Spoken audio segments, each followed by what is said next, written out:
Welcome to HyperScale Video Workshop. My name is Brett Green. Kinetic from Hong Kong have been one of the more prolific model companies over the last few years, and this morning I received their very latest brand new release on the doorstep, their 1/48 scale IA-58 Pucara. Now, the Pucara was a twin-engine counterinsurgency aircraft designed and manufactured in Argentina, entering service in 1975 and operating on local counterinsurgency duties until the Falklands War, in which they were used as bombers and attack aircraft. I've been looking forward to this one for quite a while, and we can see that from the box, this is the Kinetic Gold series. We've got the little gold trim around the box, and it is a brand new aircraft, brand new model. I haven't opened it yet. I thought I would wait and share the joy with all of our visitors before I did that. So let's open the box and see what we have inside. It's quite a stout box with a satin finish, a nice sort of luxurious box art on there as well. And we have quite a good size. It's quite a big airplane, sort of a jet fighter size, I guess you'd say. Sprue with the fuselage halves, with what appear to be the horizontal stabilizers, and a few other fuselage parts as well. Looks like there's an insert for the rear pilot's bulkhead and so forth. So let's take it out of its resealable, I always like that, plastic bag and take a closer look. Kinetic's latest releases have really excelled as far as level of detail and surface textures, and this one is right up there with them. So let's see if we can get a close look at some of the surface textures on that nose. See, we've got some raised panels. We have some lovely recessed panel lines, and some other structural detail on there as well. Very, very nicely done. So there's the tail of the fuselage for you to have a look at as well. Interestingly, we also have detail moulded onto the inside of the fuselage halves for the upper cockpit side walls on both the front and rear cockpits. So that's quite a nice touch.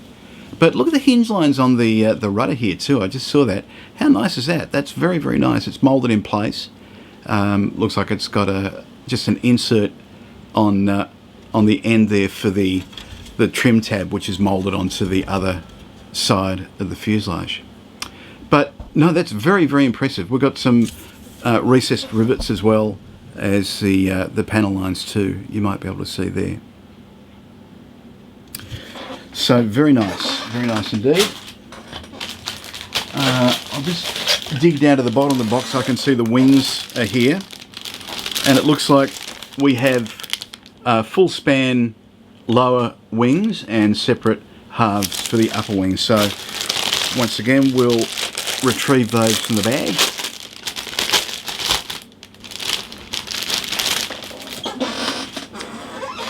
And similar to the fuselage, we have control surfaces that are moulded in place but have some really, let's see if we can, that's it, focus on that better.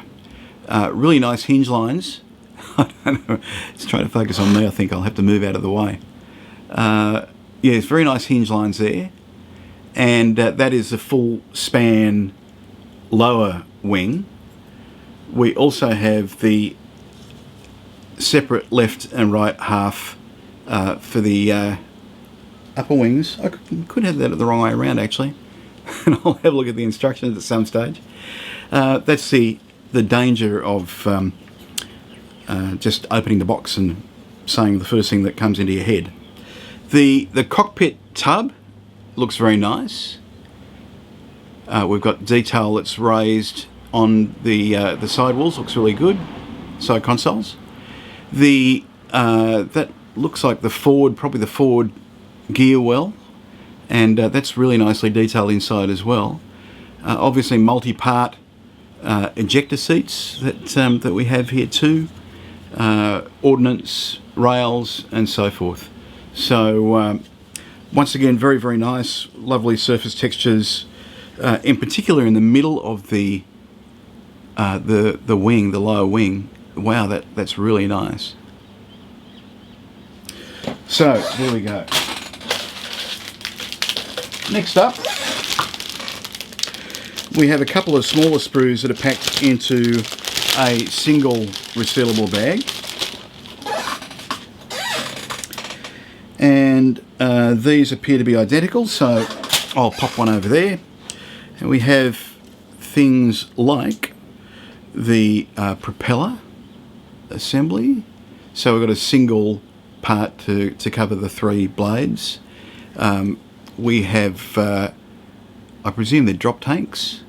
Nice couple of sets of wheels. The detail there is extremely nice. We also have landing gear doors with some lovely recessed perforations there as well. And small parts too, such as sway braces, tie downs, and other details that are very, very nicely done. So there's a theme occurring here, I think. And the final grey plastic sprue is once again in a smaller resealable bag. And it's more detailed parts. We have various undercarriage parts. We have a couple of wheels. I guess that must be the nose wheel. I presume there's a nose wheel in this aircraft. Yeah, nose gear as well. Oleo struts and retraction struts and various avionics and aerials. So some nice stuff there. Once again, very, very nicely moulded. And it appears to be the last plastic sprue on the box is the clear sprue, separately packed once again in a resealable plastic bag. Wow, that's very nice. Okay, so here is the canopy sprue. You will see there is no sign of a centerline seam on that large canopy, nor is there on the windscreen. So they're quite thin. Looks like they're pretty much completely free from distortion. So the clear parts are very, very nice indeed.